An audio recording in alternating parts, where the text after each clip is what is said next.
Olá, eu sou o Octávio, sou aluno do primeiro ano de mestrado do Instituto de Física de São Carlos, da Universidade de São Paulo. Vou apresentar aqui o meu projeto sob a orientação do professor Reginaldo Napolitano, né, cujo nome é A Dependência Temporal da Descoerência de um Qubit por Ruído de Fase, né, cálculos analíticos da solução exata e da equação mestra. Né. Conforme está aqui no nosso resumo, né, nós abordaremos o ruído de fase através do modelo de spin-boson, né, com uma densidade espectral de banho bosônico ômica. O cálculo da descoerência de um qubit de memória será feito analiticamente, né, da solução exata do sistema global, que inclui o qubit e o banho, e nós teremos essa solução da equação exata, né, através da solução da equação de Schrödinger. Também será feito o cálculo analítico das equações mestras, né, não, sem que se tome o limite markoviano, né, e por cálculos preliminares, nós já sabemos que essas duas respostas elas são idênticas, né? O que é curioso, haja vista que a equação de Schrödinger é uma resposta exata, né? Enquanto a equação mestra ela é uma aproximação em segunda ordem nas constantes de acoplamento, né?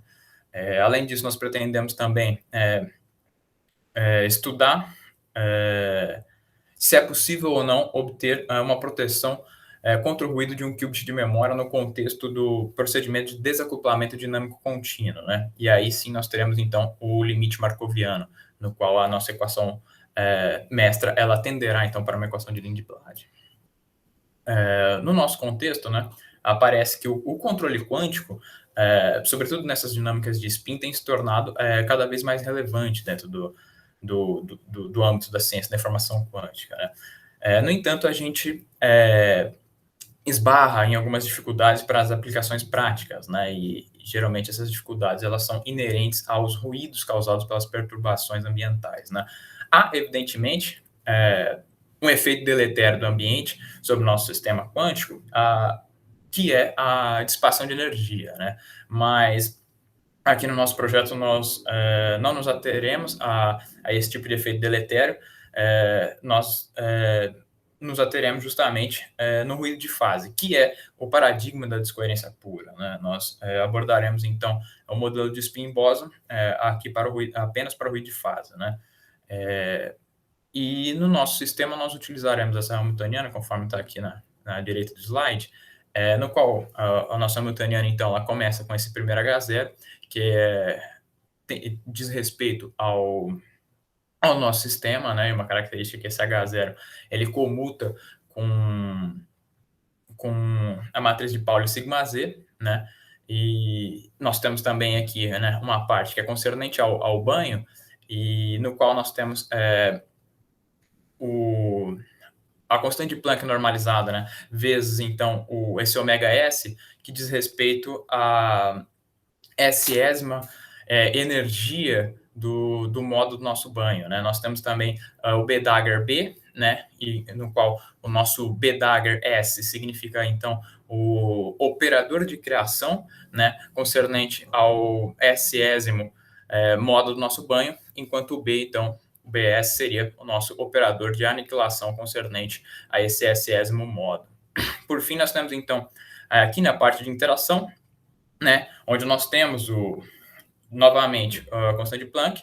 Aqui nós temos a matriz de Pauli, que diz respeito, então, ao eixo Z. Nós temos novamente aqui, então, esse somatório em S, e o que aparece de novo são o GS, né, e o GS estrela, que seriam as nossas constantes de acoplamento. Né. Para o próximo slide. Ok. Nos métodos e técnicas, então, nós começamos aqui com esse estado coerente, o estado do psi0, o nosso qubit inicial em t igual a zero, né, onde nós temos essas duas constantes C0 e C1, que obedecem os seus quadrados somados, eles são 1, né, devido à lei de conservação de probabilidade. Nós temos também aqui a descrição do nosso banho térmico de bóson, né, no qual a gente tem esse operador de densidade aqui, né, que é 1 sobre o Z, sobre a função de partição, né, e a gente tem justamente esse exponencial dessa parte que era um termo na nossa hamiltoniana no slide anterior, né, que dizia respeito justamente ao banho, e aqui agora a gente tem, né, esse beta que é 1 sobre a constante de Boltzmann, vezes a temperatura, né. Eu usei, então, a função de partição, a gente tem aqui uma definição, que é o traço parcial, né, no qual a gente tem esse exponencial, de menos beta h cortado, né, mais o somatório, dessa parte do banho do nosso hamiltoniano, né. As equações, então, que nós pretendemos resolver, em primeiro lugar, aqui embaixo, nós temos a equação de Schrödinger, né, no qual nós utilizaremos, então, a hamiltoniana, que foi descrita no slide anterior, né, e nós também nos ocuparemos com a equação mestra para o ruído geral, né, no qual a gente tem aqui que a variação, né, do operador densidade no tempo, ele é constituído por esses 4 termos, né, no qual a gente observa aqui que a gente tem um somatório, né, com um lambda, aonde o lambda ele corresponde ao acoplamento, mas na representação de interação, né, o ρ é a nossa operador de densidade, e sobra para nós essas duas funções aqui, t e q, né, em que o t ela é a parte do ruído que nos diz respeito a uma questão térmica, né, então a gente pode